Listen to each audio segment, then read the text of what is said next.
Your reaction to the 4 officers involved in this incident being fired? Well, my initial response is, I mean, that's a start. It's definitely not enough, but I'm glad that it didn't take forever for them to see what everybody else could clearly see took place, and that's that they murdered our cousin. Tara?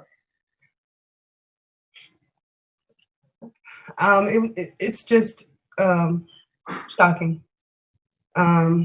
I'm happy to hear that they've been fired, but it's not enough. The video is unsettling. It is horrific. Have you watched it yet? Unfortunately, yes, I have. I watched it first thing this morning, and it is unbelievable. Unbelievable to see someone suffer in the way that he did, and to have so many people around asking for them to basically allow him to live. Sharita, have you seen the video? I actually saw the video. Initially, I saw it before knowing that it was actually my cousin. So I saw the video. I think it was Gail King was doing the story. And I just remember thinking how devastating this would be for the family who had lost a family member like this, and that everybody could clearly see it. And then maybe 5 minutes after that, I got the phone call letting me know that it was actually my cousin. I didn't watch it again. I tried to, but when it first played and I could hear his voice, I didn't need to see anymore. The first time that I heard him say, "I can't breathe," it was just more than I could take. I couldn't watch any more of it. What would you want to say to the bystanders who in the video fought very hard to save your cousin's life? I can't thank them enough. We always see these kinds of things that take place, and we wonder, what would we do if we were placed in that position? And I can only be grateful that there were people there who were advocating for him, and even more so grateful for the person who was there with the camera to capture it, because so many times there aren't any witnesses around, and there is questionable as to what has happened, and whether the person was resisting or whether they deserved it or whatever those things that might come into people's mind. But I'm grateful that there were people there to speak on his behalf, because we weren't there. So it just makes me feel good to know that there are still people in the world who care and have compassion, unlike the officers that were there. Tara, talk to me about your cousin, George Floyd. What kind of person was he? He was the cousin that everybody loved. We grew up together, and he was always happy, the jokester. He was an athlete. He was very talented in so many ways. He was a father. He was everybody's favorite everything. He was a favorite friend. He was the favorite cousin. So many memories.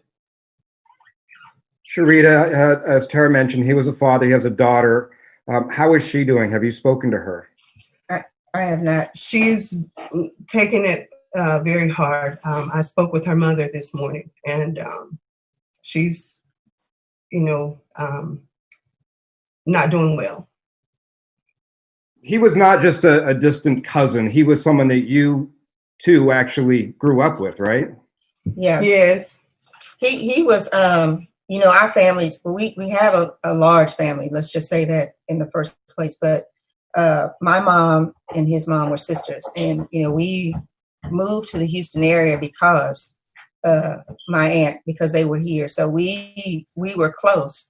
We were in the same household for years. And off and on, we'd be around each other all the time. He was our baby cousin, which is odd to say because he grew up to be much bigger than both of us. But we were all very close.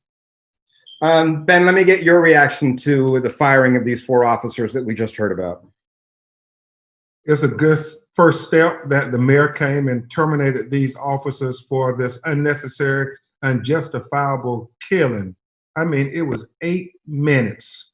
It's in many ways worse than Eric Gardner because they got their knee on his neck and he is begging, pleading, not 1 minute, not 2 minutes, not 3 minutes, but 8 minutes begging them to let him breathe.